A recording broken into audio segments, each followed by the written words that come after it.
pouco rouco, mas não poderia, nessa noite pedir que alguém me substituísse, porque o Espírito Santo de Deus tinha colocado algo no meu coração e eu não poderia passar essa responsabilidade para outra pessoa, como diversas outras vezes já fiz quando estava debilitado, cansado, algo desse tipo. E antes de nós iniciarmos essa mensagem, eu quero orar e também passar para a igreja, para que a igreja nos ajude em oração. Primeiro pela mãezinha, uma querida família que na sexta-feira perdeu uma mãe, uma avó, uma irmã.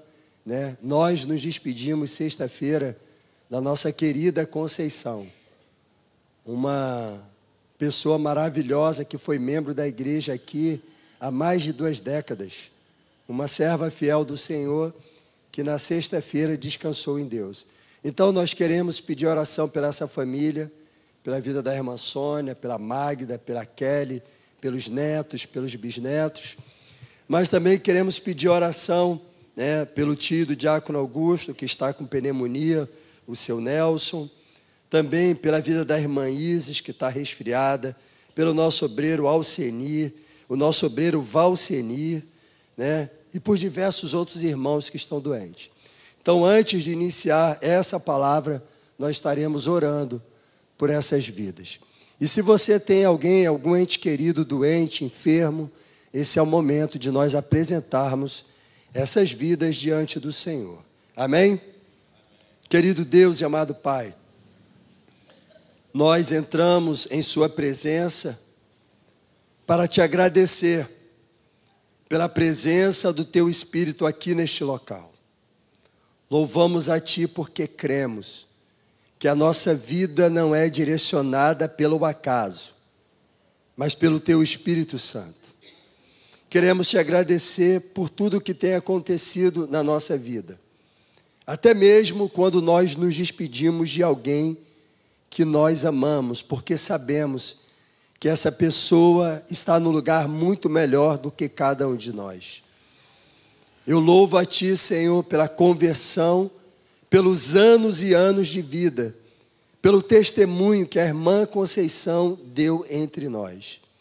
Eu peço a Ti que o Espírito Santo, o Deus Consolador, console cada ente querido. Console suas filhas, seus netos, seus bisnetos. Também oro a Ti, Senhor, pela vida daqueles que estão enfermos, hospitalizados, aqueles que precisam do Teu milagre. Meu Pai, Tu és o Deus da cura, Tu és o Deus da restauração, Tu és o Deus do impossível, e nós cremos em Ti, e nós apresentamos a vida dos nossos irmãos diante de Ti, a vida de cada um deles que estão hospitalizados, enfermos. Eu oro pela vida do irmão Nelson, eu oro pela irmã Isis, eu oro pela Selma, a irmã da Sandra, pelo Alcenir, pelo Valcenir e por cada um dos entes queridos, dos meus irmãos, que nesse momento estão sendo apresentados diante do Teu santo altar. Que a visitação dos céus, que o dom da cura alcance essas pessoas. Eu apresento também diante de Ti a palavra que será ministrada nesta noite, que ela possa ir ao encontro dos nossos corações e trazer a edificação, trazer a mudança, a restauração que apenas o Senhor pode fazer na nossa vida. Eu oro a Ti, ó Deus, em nome de Jesus. Amém. Glória a Deus.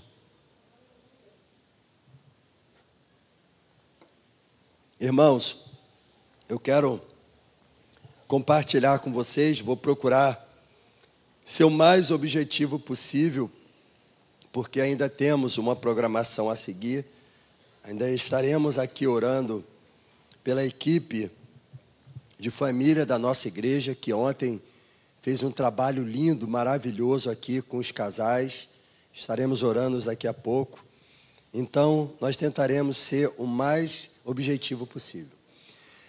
A mensagem que eu quero compartilhar com você, e espero em Deus que a minha voz não venha atrapalhar essa mensagem, tem como tema a festa da salvação. Queria que você abrisse a sua Bíblia no Evangelho de Lucas, capítulo 14, versículo 15 ao 24.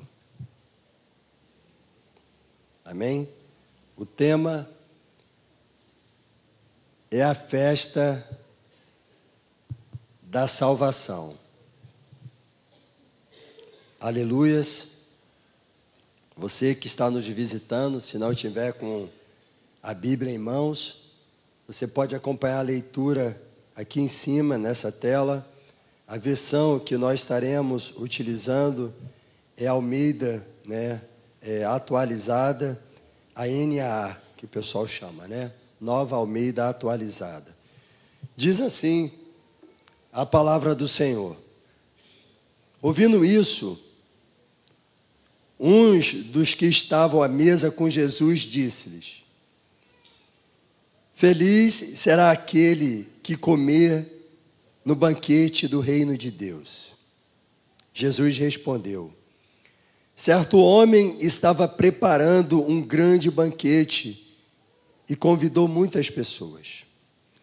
Na hora de começar, enviou seu servo para dizer aos que haviam sido convidados: Venham, pois tudo está pronto. Mas eles começaram a pôr um a um e apresentar desculpas. O primeiro disse: Acabei de comprar uma propriedade e preciso vê-la. Por favor, me desculpe. O outro disse: Acabei de comprar 5 juntas de boi. Estou indo experimentá-las. Por favor, me desculpe. Ainda o outro disse: Acabo de casar-se, por isso não posso ir. O servo voltou e relatou isso ao seu senhor. Então o dono da casa irou-se e ordenou ao seu servo: Vá rapidamente para as ruas, os becos da cidade, e traga os pobres, os aleijados, os cegos e os mancos. E disse o servo: O que o Senhor ordenou foi feito, mas ainda há lugar. Então o Senhor disse ao servo: Vá pelos caminhos e valas, becos, e obrigue-os a entrar, para que a minha casa fique cheia. E eu digo a vocês, Jesus falou, nenhum daqueles que foram convidados provará do meu banquete. Amém? Então, irmãos, essa é uma parábola que Jesus falou. O livro de Lucas é um livro que tem muitas parábolas, inclusive essa que nós acabamos de ler, ela segue uma sequência de parábolas, O filho pródigo, a ovelha perdida, o dracma perdido, e vem essa parábola que fala sobre um grande banquete.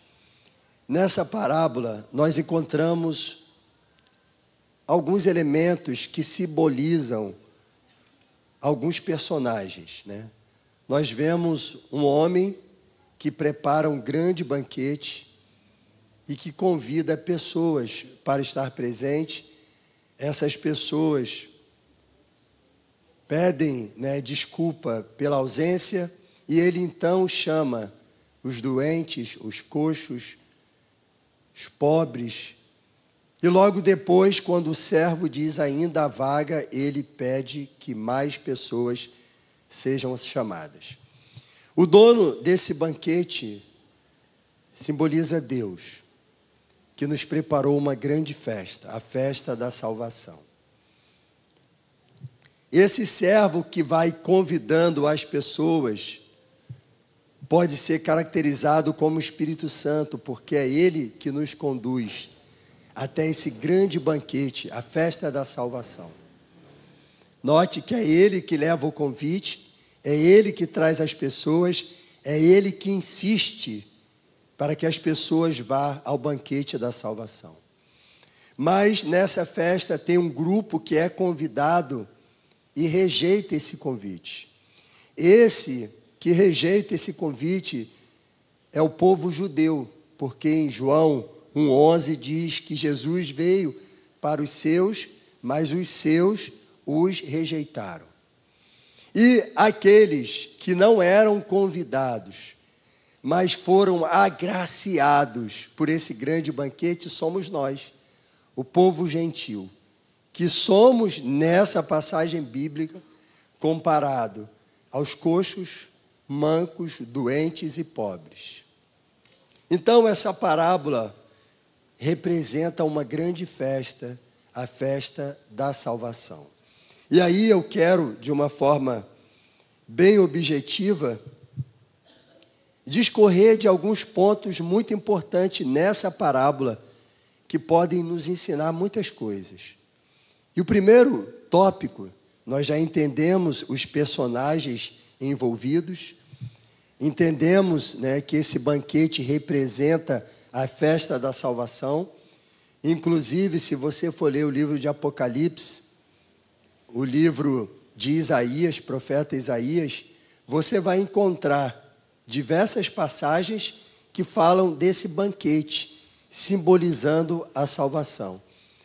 Isaías capítulo 25 fala sobre isso, você depois pode ler em casa, e você vai ver que ali, o texto decorre a respeito disso, desse grande banquete. Então Jesus está utilizando um símbolo que eles já tinham conhecimento, que aquele povo já conhecia, o banquete da grande salvação.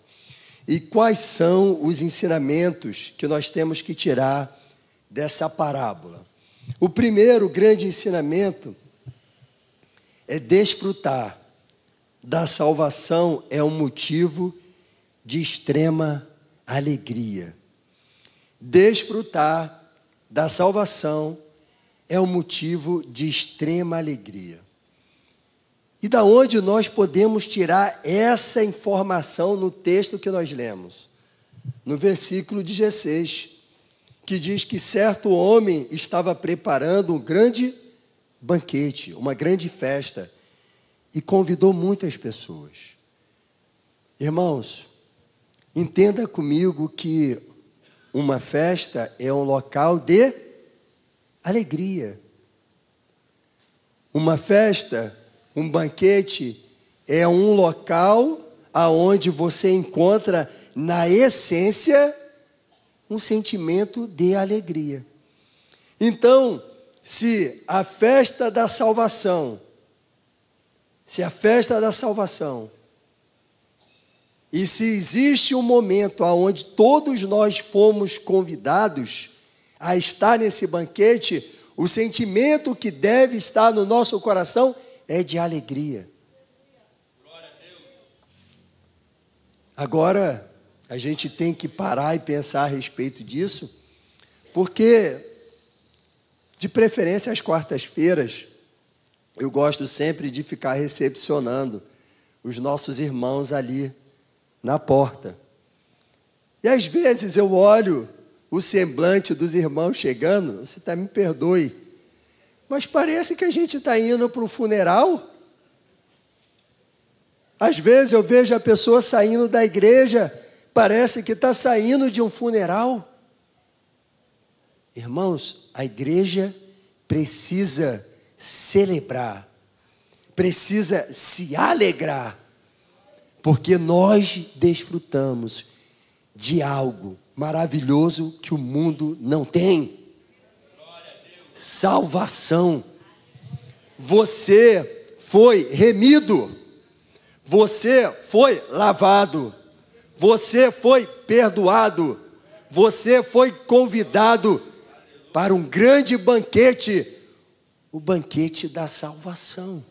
Então, alegre-se no Senhor, porque você tem algo grandioso em tuas mãos.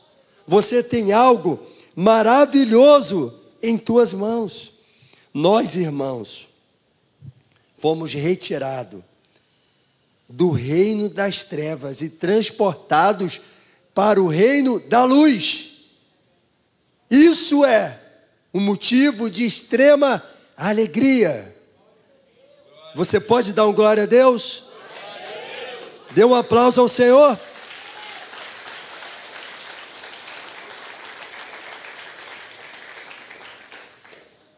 Mas às vezes parece que a gente esquece disso.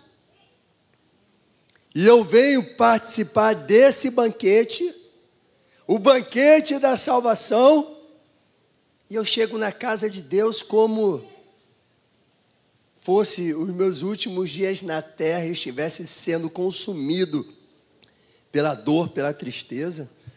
Então, precisamos, irmãos, nos alegrar, porque nós somos convidados para o grande banquete da salvação. E não há nada que possa nos fazer mais felizes do que saber que somos um cidadão do reino dos céus. Não existe maior motivo de felicidade neste mundo do que saber que nós somos um cidadão do reino dos céus. Então diga aí para a pessoa que está ao seu lado aí: alegre-se, pois você é um cidadão do reino dos céus. Mas não fala isso para ele com cara de defunto, não. Fala rindo. Fala: alegre-se, pois você é um cidadão do reino dos céus. Amém? Então, o primeiro ensinamento é desfrutar da salvação, é um motivo de extrema alegria. Então, o segundo ponto que eu achei muito interessante, quando Deus colocou essa palavra no meu coração, fala sobre a festa está pronta, de portas abertas e ainda há vaga. E ainda há vaga. Diz no versículo 22, disse o servo: o que o Senhor ordenou foi feito, e ainda há lugar, ainda há vaga. Na mesa do rei, irmãos, ainda há vaga para aqueles que têm fome do pão da vida. Ainda há vaga para aqueles que têm sede da água da vida. Há um lugar no banquete de Deus, e as portas estão abertas. Há cadeiras vazias para você que ainda não desfruta da salvação, possa preenchê-la. Então, nesse texto que nós lemos, nós vemos aqui esse personagem que, conforme eu falei, representa o Espírito Santo que traz as pessoas ao banquete da salvação, porque é Ele que te trouxe aqui, foi Ele que te conduziu aqui, foi Ele que confirmou no teu coração que você precisa de arrependimento, foi Ele que falou no íntimo do teu coração que você é um miserável e que você precisa da graça de Deus, o Espírito Santo. E Ele diz, nessa noite de domingo, dia 9 de julho, ainda há vaga. Ainda há vaga para você que está em cima do muro. Ainda há vaga para você que ainda não tomou uma decisão com Cristo. Ainda há vaga para você que não aceitou ainda o convite da grande salvação. Ainda há vaga. Ainda há vaga. Mas, mesmo com uma vaga disponível, que nós lemos no texto, existe uma rejeição. Nós não lemos isso? Amém? Não lemos? Mesmo com vagas disponíveis, existe a rejeição, é o tópico 3. a rejeição do convite. Ao ler esse texto, nós encontramos 3 desculpas que as pessoas deram para não participar do banquete da salvação, para não ir à festa da salvação. O primeiro foi que comprou uma terra e precisava ver essa terra. O segundo foi que comprou juntas de boi. E o terceiro que iria casar. Note que essas 3 pessoas perderam o banquete da salvação, não pelo pecado, não pelo vício degradante, mas porque não souberam administrar a bênção de Deus. Veja que não há mal em comprar uma terra. Não há mal em comprar uma junta de bois para arar a sua terra. Não há mal em casar-se. O problema é não saber administrar isso. Muitas pessoas estão negligenciando o banquete da salvação por conta do pecado, por conta dos vícios degradantes. Mas muitas pessoas estão negligenciando a sua salvação por coisas boas que aconteceram em suas vidas e eles não souberam administrar. Um bom emprego, um bom salário. E agora, antes, quando eu era duro, eu não tinha um lugar para ir, mas agora eu tenho um bom emprego, um bom salário, agora eu posso viajar, agora eu posso passear, e eu esqueço do banquete da salvação. Então entenda que nem tudo que nos afasta dessa festa da salvação são coisas ruins. As coisas boas também, quando não são bem administradas, nos afastam de Deus, nos afastam do Senhor. Então nós precisamos saber administrar até mesmo as bênçãos que Deus nos dá. As portas dessa grande salvação estão abertas, a vaga. Tudo está pronto, mas ainda existem pessoas que resistem ao amor de Deus. Notem que nem tudo que nos afasta do reino de Deus é pecado ou condenável. Não há nada de errado, conforme eu falei, em comprar um campo, treinar juntas de boi ou casar-se. São coisas do cotidiano. Mas quando elas nos afastam do banquete da salvação, acabam transformando-se em estorvos, dificuldades, impedimentos para eu possa crescer espiritualmente. Então, não somente os vícios, pecados nos afastam de Deus, mas também as bênçãos. Cuidado. Cuidado para você não perder o grande banquete da salvação. Quando eu me formei em serviço social, uma professora que trabalha com um projeto social muito legal no Arco da Lapa, acolhimento de dependente químico. Um trabalho que iria edificar minha vida como cristão. Aí eu perguntei para ela, qual a carga horário? Ela falou assim, Denilson, ela me chamava de Antônio, né, que é o meu primeiro nome. Antônio, o salário é um salário muito bom e o trabalho é basicamente à noite. E a sua folga é na terça-feira. Porque a Lapa é o lugar do Rio de Janeiro da boemia, né? Muitas boates, muitos bares, muitas festas. E a prefeitura estava criando uma equipe de assistência social para acolher dependentes químicos, moradores de rua, viciados em crack, em drogas, nesse local. E essa professora, como uma coordenadora do projeto, ela estava levando os alunos que estavam se formando para então exercer o trabalho nesse projeto social. Salário excelente. Todo dia à noite, folga dia de terça-feira. Tem culto às terça-feira? Tem, gente.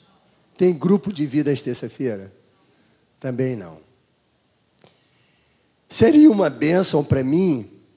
Seria, irmãos, um bom trabalho, um bom salário, um bom emprego. Mas eu não estaria na casa de Deus, eu não estaria congregando, eu não teria tempo para estar com minha família. Por quê? Porque quando eu chegasse de manhã, eu iria fazer o quê? Dormir. Meus filhos iriam acordar. Quando eu saísse para o trabalho, eles estariam voltando do colégio. Então eu teria recurso financeiro para bancar a minha família, mas não teria comunhão com a minha família de uma forma plena, eu não teria comunhão com a igreja.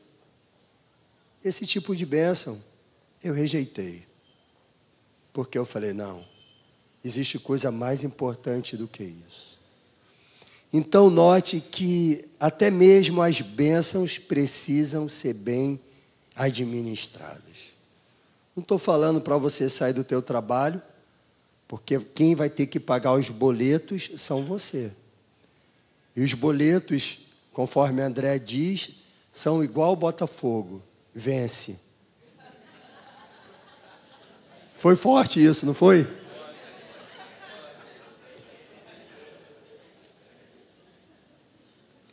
Então, irmãos, precisa-se... O pai de André, que é botafoguense, ficou até feliz, fez até assim com a mão. Depois paga meu lanche lá embaixo, está tudo certo. Os botafoguenses. Então, irmãos, precisamos administrar até as bênçãos. O texto bíblico fala sobre isso. O último tópico fala sobre as portas serão fechadas. Jesus falou, eu digo a vocês, nenhum daqueles que foram convidados e rejeitaram o convite provará do meu banquete. As portas vão se fechar. Os convidados que não aceitaram ou desistiram do convite estavam fechando a porta da salvação para suas vidas. Eles rejeitaram a comunhão com o Senhor e seriam impedidos de provar do banquete do Senhor. Aqueles que rejeitam o convite do Senhor podem perder para sempre a oportunidade da salvação. Perder para sempre a oportunidade da salvação. Há oportunidades, irmãos, que, uma vez perdidas, não podem nunca mais serem recuperadas. Há oportunidades que, uma vez perdidas, nunca mais poderá ser recuperada. Lembra de Noé? A arca ficou com a porta aberta. Quando as portas da arca se fecharam, não tinha mais a oportunidade da salvação daqueles que rejeitaram ela. E no texto nós vemos Jesus sendo claro, aquele que rejeitou, esse não desfrutará do banquete da salvação. Então, o dia para entrar no banquete é hoje. E a hora é agora. Não podemos negligenciar isso. Porque, irmãos, não existe preço para a salvação. E às vezes nós protelamos essa decisão que tem que ser tomada. Mas, conforme nós falamos, uma festa, ela tem o início e o fim. O banquete que Jesus utilizou como exemplo tinha início e tinha fim. Uma hora a porta seria fechada. Mas eu quero te dar uma boa notícia nessa noite. A porta ainda está aberta. E eu quero te dar também uma boa notícia. Ainda há vaga. Eu estava conversando com a jovem aqui da igreja. E no linguajar bem jovial, ela falou assim: pastor, o Vasco perdeu de novo. Vem para o Flamengo que o muro está baixo. Eu vou falar para você. Vem para Jesus que o muro está baixo. A porta ainda está aberta. Mas eu orei por ela. Falei, está repreendido em nome de Jesus. Tá vendo? Então, irmãos, a porta ainda está aberta e ainda há vaga. Então, irmãos, o dia é hoje, a oportunidade é agora. É uma oportunidade que não pode ser adiada. A porta ainda está aberta. Ainda há vaga no banquete da salvação. O que você está esperando? O que você está esperando? Para finalizar, irmãos, eu quero dizer para você que precisamos nos alegrar, porque nós desfrutamos em Cristo Jesus, por intermédio da cruz de Cristo, pelo sacrifício de Cristo, nós participamos da festa da salvação. A igreja precisa alegrar-se, porque somos salvos, remidos pelo sangue do Cordeiro. Mas nós precisamos estar atentos, porque muitos estão negligenciando o banquete da salvação. Mas a porta ainda está aberta. O Espírito Santo ainda atua entre nós e ainda há vaga. Feche os seus olhos. Ore comigo em nome de Jesus. Aleluias. Querido Deus, amado Pai, a tua igreja, Senhor, primeiramente, nós